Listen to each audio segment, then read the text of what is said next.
Two men are moving slowly on the ice. They are like two black dots on an enormous white canvas.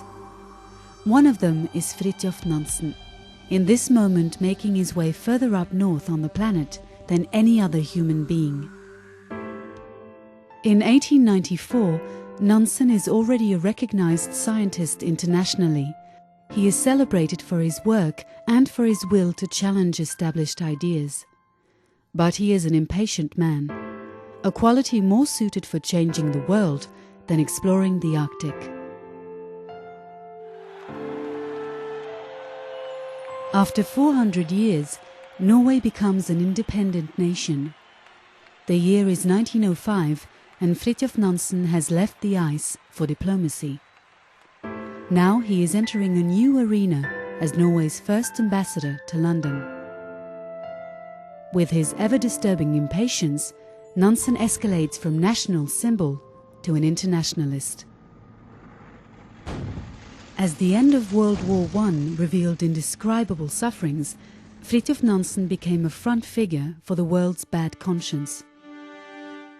From Nansen's view, one had to look through political differences and notice the suffering population individually, not as a group responsible for a country's political solutions. The idea was that the new world rising from the ruins would gain peace by helping each other regardless of political views. In 1920, Nansen is a traveller in human sufferings, appointed as High Commissioner for the League of Nations. In exchanging war prisoners in Russia, he is completely shaken by the countries suffering from an escalating famine disaster in the shadow of a civil war. Balancing suspicion from communist leaders with skepticism from European governments proved to be an exhausting challenge, experienced as tougher than surviving out on the ice.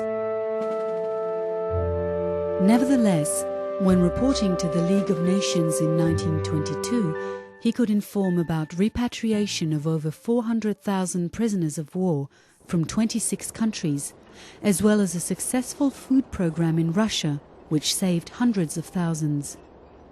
In addition, the Red Cross Nansen passports enabled stateless refugees to create a new life in the West.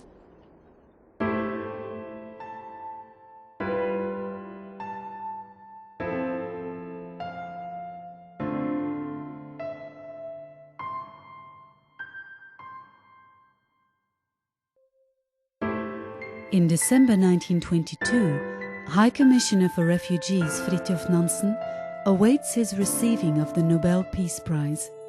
He says, "It is truly so strange to me and beyond my comprehension how all this business of the Peace Prize has come about. For it was really entirely by chance that I was driven to take up this work, which was not mine."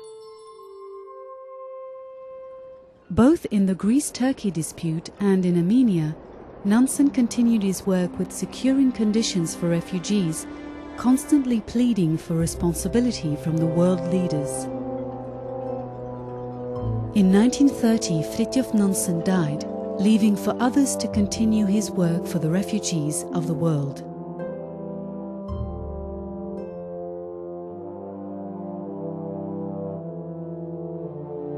In the humanitarian spirit of Fridtjof Nansen, the first UN High Commissioner for Refugees, van Heuven-Goedhart, instituted the Nansen Refugee Award in 1954.